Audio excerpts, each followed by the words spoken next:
Hey guys, welcome back to the SPTC podcast. I am your host, Simon Phillips, and once again, we've got a lot to discuss today. Chelsea back in action tomorrow.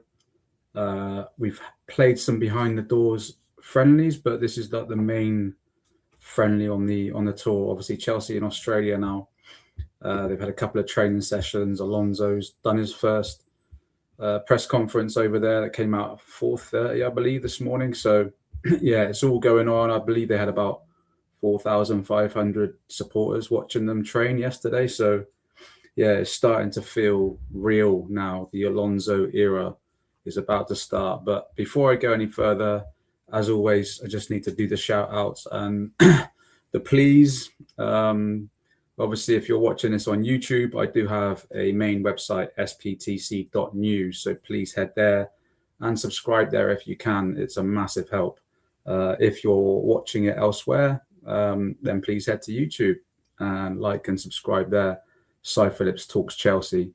And also the Instagram page is busy at the moment. Cy Phillips Talks Chelsea again is how to find me there. I post them pretty much every day, and a lot of my snippets and exclusives and stuff will go on there.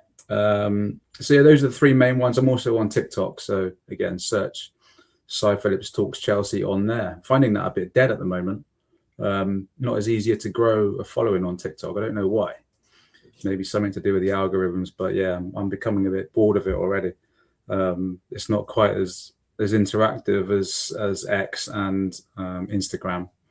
So I don't know how long I'll be on there, but yeah, if you want to follow me, please do head there and follow me on TikTok. I never wanted to be on there in the first place, but the YouTube is coming along massively. So pleased with that. Really wanted to build that up and just, have that connected to my website, sptc.news, and just grow both of them together. And that's coming along nicely. But yeah, please, guys, please do like and subscribe on YouTube and head to the website if you can and join us on there. We've got the community there.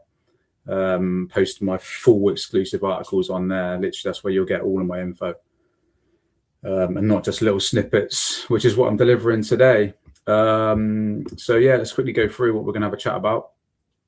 I've started off with something a bit different today because I don't, I love talking about transfers, but it's nice to break it up with a few bits and pieces now and then. And don't worry, guys, I will be talking about transfers because it's transfer season and that's what it's about at the moment. Plenty going on there. So I will be talking about transfers, but I'm going to start with the, you probably all seen it on X, the Florian Plettenberg and Fabrizio Romano argument. I'm not getting involved in it, don't worry. I'm just going to mention one thing about it. So it's going to be a quick one. Then I'm going to go on to the game tomorrow. Chelsea playing Western Sydney Wanderers. So I'm going to chat about that quickly. Then I'm going to speak a little bit about how the feeling around Chelsea is much better now, due to what we've been doing, how we've been operating in this window so far, and the atmosphere in the camp. So I'll speak a little bit about that. Alonso, yeah. So I'm going to speak. I mentioned the press conference. I'm going to speak about one thing that Alonso mentioned on goalkeepers. So I'll speak about that and potentially some goalkeeper news brewing. So I'll touch on that as well in a minute. You'd have seen the article drop on Pep Chavarria this morning at 9:30 on the website. So again, that is where you'll get all the updates, but I'm going to speak a little bit about the latest info on that one. Chelsea trying to sign a new left back. Then I'm going to go to Man City and a little bit of dominoes going on, possibly, with them selling Rodri. And how it could be connected to Chelsea. So I'll chat about that a little bit more on John Stones, more my opinion, because I did put out my latest info on him yesterday and over the weekend. But yeah, a couple more bits that I'm going to deliver on Stones. And then I'm going to chat about how I want to see the end of the window finish in terms of signings and outgoings. And one more thing that I still think is a little concern that I think we might need to address before the window's out. But yeah, that's how I'm going to round up the show. So yeah, plenty to talk about. And let's get to it. As I said, I'll start with Florian versus Romano. The big I woke up to it and this morning and I was blurry-eyed and I couldn't quite believe what I was reading. Two fully grown transfer reporters, lots of history from both of them. I'm not getting involved in joining any sides, but yeah, it was very long going back and forth between them in comments. Do go and read it if you're interested in that kind of thing. It was all based around one report really, and one of them said one thing and another said another, and then they started digging out previous reports from each other saying you were wrong on this one, you were wrong on that one. And that's what I want to talk about really, is just because Fabrizio says here we go on a transfer, it never means it's done, and people should realize that. I report transfers, and this is why I'm very reluctant to be very conclusive on any transfer story that I write about. I don't do the whole here we go or done deal thing, because you can easily get caught out by that, because just because they agree a deal, it doesn't mean that that player is done and that's all concluded. Anything can happen at the final stages. They could fail a medical. Another club could still come in right until that's announced. Look at John Obi Mikel. It's always the historic one I go back to. He was pictured in the United shirt about to sign the contract. Chelsea came in and swooped. So that's why I avoid it. But it's just important to remember, I see Florian, I see Romano going at each other saying, oh, you were wrong in this one. It's not that they were wrong. They were right in what they were reporting at the time, but some things then changed, and that's what people don't understand. And it really frustrates me that people that they fail to see or fail to understand that things can change in this very quick. We've seen so many examples of it. So yeah, I just encourage people just to don't take reports like that as complete gospel, because anything can happen in seconds in this business, and we've seen it. So yeah, I don't think it was right for those guys to be going at each other about that and saying, oh, you were wrong here, you were wrong there. Just get on with it. Both of them have been good. I think Florian's got a lot better lately, and Romano does what Romano does, and he's obviously very successful at it. I'm sure it's taken him a long time to get there and get the contacts, but things will always change in this game. Even Romano gets things wrong, just how it is. But yeah, I just wanted to touch on that quickly before we kick off. Talking of kicking off, Chelsea tomorrow, back in action. I'm so excited to watch this game. I really am. Western Sydney Wanderers. I don't know much about them. Maybe any of our Australian listeners can tell us what they're like in the comments. But yeah, the game is on at 10:45 on Tuesday morning UK time, which I'm pleased about, because it fits my schedule. I get up, get the boy to nursery, come back, get my running stuff on, go for a run, and I'm normally back, around that time, and showered and I'm ready to go, so I can watch the game. I can report on the game. I was thinking about doing a live, but I'm not sure yet. It would be a perfect time for me to do it, but I'd rather have a little bit more prep to make sure I nail it. I don't want it to be crap when I do my first ever live watch along. I need to figure things out, what am I going to watch it on, what am I going to record on, and things like that. So yeah, maybe I'll just leave this one and do another one soon. But I'm excited for the game. It's going to be very interesting to see what kind of lineup he goes for. He's spoken about trusting a lot of the academy players that he's got over there and how they've surprised him and how good they are. So, this stage in the season, we're definitely going to see lots of changes. It might be one team for the first half, a second team for the second. And it'll be mix and match, I think, with what we're going to see from the start. But I'm really excited to see Chelsea play under Alonso for the first time, which isn't behind closed doors. So yeah, buzzing for that one. And that leads on to my next subject, really. There's a much better feeling around Chelsea now, right? Isn't there? I'm not just talking about Cobham with the players, which is what I've heard and reported. Cole Palmer's happy again, and this, that, and the other, and how they've taken to Alonso and how they've all been enjoying him and his training and stuff, and how there's just a much better atmosphere already in Cobham. I'm talking about the fan base as well.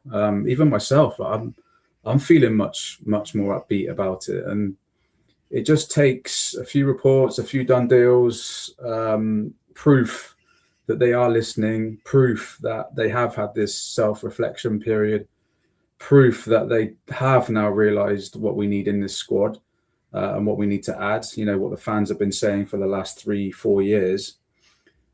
It's finally looking like that they are realising that now, and they are trying to action it. Many examples of it, obviously Morgan Rogers pipping in from Arsenal, signing him for all that money, just coming in and literally dropping the bag and walking away, giving the 2 fingers to Arsenal as they go. That's like proper Chelsea, isn't it? That's classic Chelsea style under Roman and what we all got used to. So just doing things like that. Maxence Lacroix should be announced any moment now. I hope. I haven't heard. He could be on holiday. I haven't heard that he is, and I believe that it's all ready to go, the announcement, and there's no problems with it. There's no issues. I just don't know whether he's done his media yet, and it might have to wait till after his holiday. But I'm not sure. I'm speculating. But it's done. It is done. There's no issues there. There's me at the start of this show saying I never say a deal is done, but this one is done. And yeah, if he doesn't get announced now, then I'll hide for the next 3 years.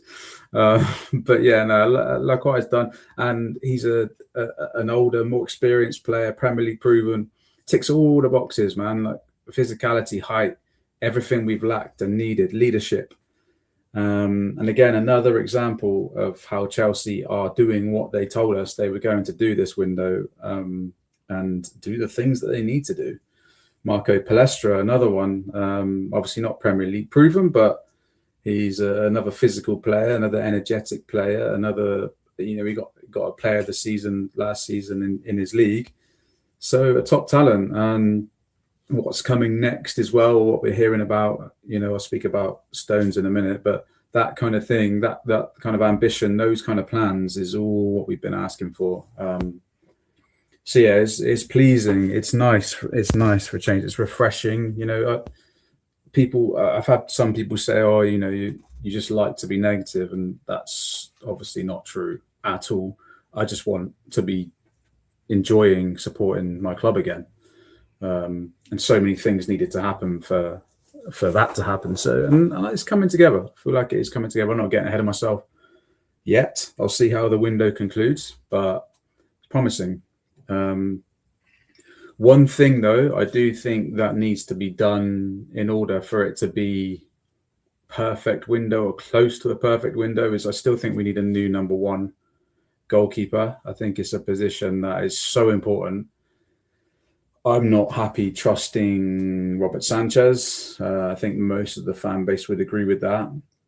Mike Penders looks like a superb talent, but you have to again ask the question: is he ready? Could he do with another loan? And again, if Penders gets number 1, I've told you this a million times, Sanchez is not going to be happy.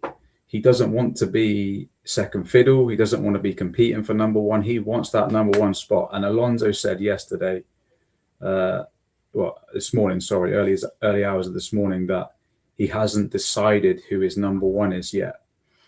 And that could bring some issues. And as well as issues, it could bring some movement in the goalkeeper department, because if Sanchez knows this and has been told this, and then all of a sudden he's playing a couple of friendlies, he's might not be picked from the start, Penders plays well, he loses his spot, I think he will ask to go. I've always believed that maybe this will be something that happens in January rather than the summer, but the fact that Alonso has said that, it makes me believe that maybe they might do something still in the goalkeeper department. I haven't heard anything major, so don't get too excited, but Diogo Costa was mentioned to me over the weekend by one source, not to the level that I can write an article on yet and report it as interest.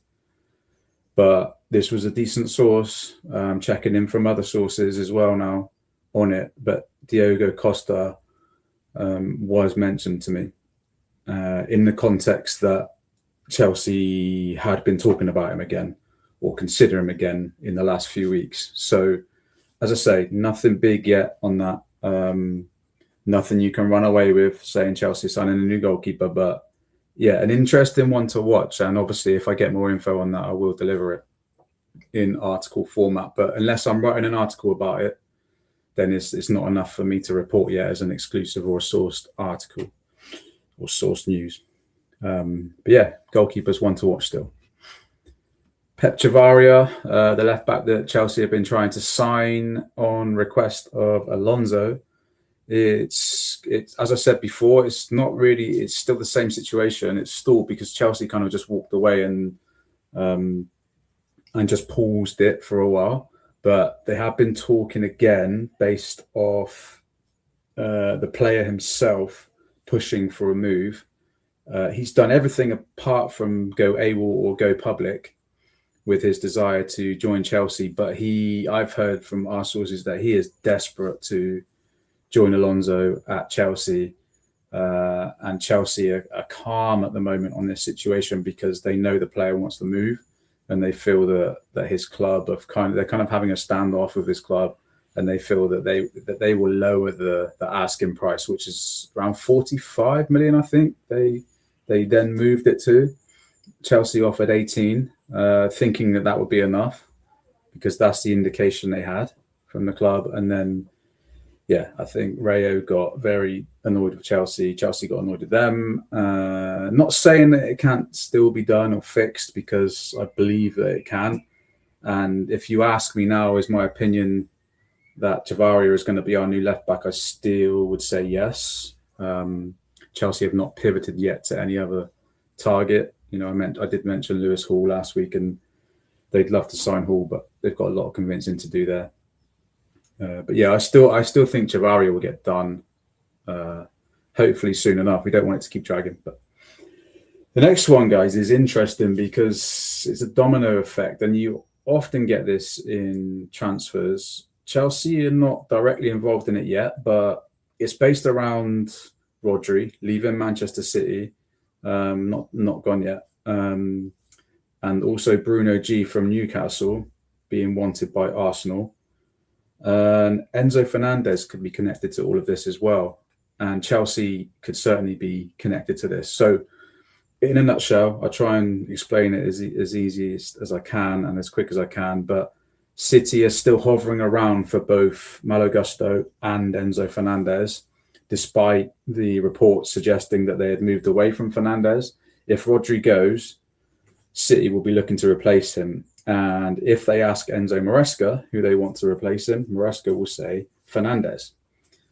He really wants Fernandez. He really wants Gusto. So that's why you've got to keep an eye on this still. But there's also the element of Bruno G from Newcastle. Sorry, it's much easier for me to say Bruno G than butcher his surname. It's just one of them, you know, like you get some names that you just cannot ever pronounce properly, even though you've heard it a million times and said it a million times.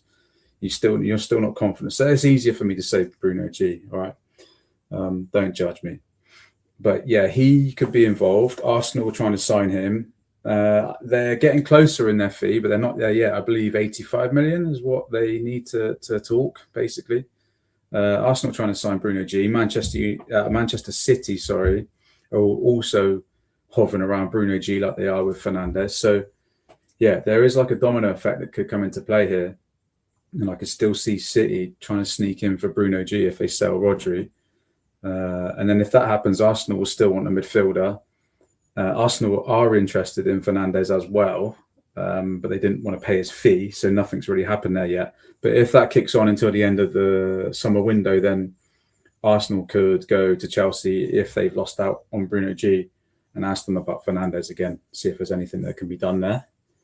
So yeah, all connected. Chelsea obviously still looking for midfielders themselves. I put the Alex Scott news out there over the weekend. I'm not going to go back through that again. There was an article on it yesterday on SPTC.news, so please do head there if you want to read that, find out about Alex Scott. Plenty of other midfielders on the shortlist for Chelsea. They are keeping it quite open, but they're in talks with Bournemouth for Scott. But remember, there could be two midfielders, though, that arrive, so it might not just be Scott. If they even get him. So yeah, lots to unfold there. The dominoes might fall when Rodri goes, and we'll see how that pans out, because that's going to be really interesting. Again, spoke about John Stones yesterday. The only thing I've got to add there is, obviously, I did say that Stones has a willingness to join Chelsea, and the talks, I've also been told, were very positive between the two parties, Chelsea and Stones. But again, it's important to say that he does have other offers on the table, and at the moment they're just considering all their offers that they've got. No guarantee he chooses Chelsea just because he does have a willingness to join them. It just means that he is open to joining Chelsea, but we'll see what other offers come in for him, and what he decides to do. Maybe he fancies staying in the Premier League and still proving his worth. Maybe he's like, I'm at the end of my career now, I want to go abroad and try something new, which could happen. But just the fact that Chelsea are trying, this is the second time they've gone back to Stones, the fact that they are trying to land Stones, there's a big agent fee there, by the way, so it's going to be a tough negotiation. But the fact they're going through that and they're trying to do that is very encouraging, because he's an older player, he's experienced, he's a leader, he's worn the captain's armband at City, and he's a very class player. I love Stones. I think he's a world-class player. I think he's a top player and defender, and is what we need to be bringing in. And yeah, again, going back to what I said at the start of this podcast, just having that better feeling, and Chelsea realizing that they need to be doing this kind of thing now and signing this kind of player. So if they can get Stones done, I'll buy a hat with Blue Co. I love Blue Co. on it.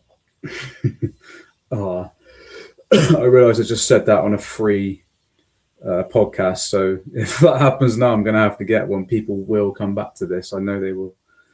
I'm used to my podcast being behind a paywall and I can say what I want, but there we go. It is what it is. So the Stones, yeah, I'd love to see that done. It's showing real ambition, showing that we're changing tact, which is what has been needed for the last 4 years. So yeah, I spoke about the summer, and ending the summer strong is going to be huge now, because we've got all these players. We need to make some outgoings to make room in the squad and balance the books. Not even, Chalobah's still here. So there's a lot of outgoings we need to do, and a few more incomings we need to get done. This is why I'm saying that I'm still being a little bit cautious. I'm not getting carried away with it all yet. I want to see how it concludes, how the window ends, and if they address the other positions that we need to address, then yeah, I think it could be a really good summer, but we need to end it strong. We're not yet in August, going into August next week. So we've still got another 4 or 5 weeks left of the window. Plenty of time to get stuff done. But yeah, we do need to do some more important bits of business in this transfer window to make sure that it is as perfect as it could be, because we're heading in the right direction now. I see them pulling fans back in, and and that's how easy it is to get fans back on your side. Just changing that, showing that you're listening, and realizing what needs doing. It's great. Yeah. The only other thing I was going to say was the striker position. Obviously, Amiga's just been injured now. I do believe he should be back in time for the start of the season, but at one point, I thought he might have gone out on loan. He still might, I guess. But a lot depends on Jackson and Delap and what Alonso wants to do with those two. But it's still a position I think is light in terms of, not light in numbers, but light in terms of profile. I don't think we don't have a proper 9. We don't. Jackson's not a proper 9. Pedro isn't. Liam Delap should be, but he's not proven his worth yet. Not shown enough. But his style of play, he could be more of a proper 9. Amiga's got the height, but I'm still not sure I'd class him as a proper 9, a physical player. But yeah, so I still think we lack that profile. And if I was being a perfectionist, I'd still want a new number 1 goalkeeper, a number 9 profile, like a classic kind of profile of a real 9, and staying on a classic theme, a classic defensive midfielder, like a Nemanja Matic, for example, a destroyer, breaks up play, good on the ball, passes it off to the creatives ahead of him, a real defensive midfielder. I still think we lack those 3 positions. We'll see what Chelsea do before the end of the season. And I'm not in a position where if we don't get all 3 of those, I'm going to be like, oh, that's a crap window. Because, I'm a realist and I would call it as it is. And no, it won't be a crap window if we don't address those. I'm just speaking, from a perfectionist point of view. I would still like to see that done. Yeah, whether it will or not, time will tell. We've reached the end of the show, guys. I feel like that's gone really quick. 25 minutes now. That's good. Perfect length for a show.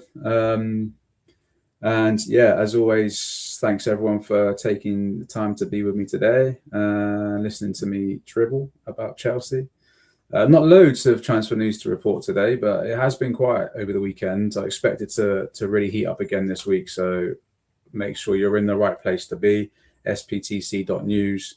We've got the live blog on there every single day, reporting all the news. And if I'm not on the website, then I will be sending stuff out to the app, on the Substack app. So do sign up for that. Make sure you join me there. And if you're already there and you're just watching on YouTube, please make sure you like and subscribe. This channel's building nicely. And thanks, everyone. Have a good week.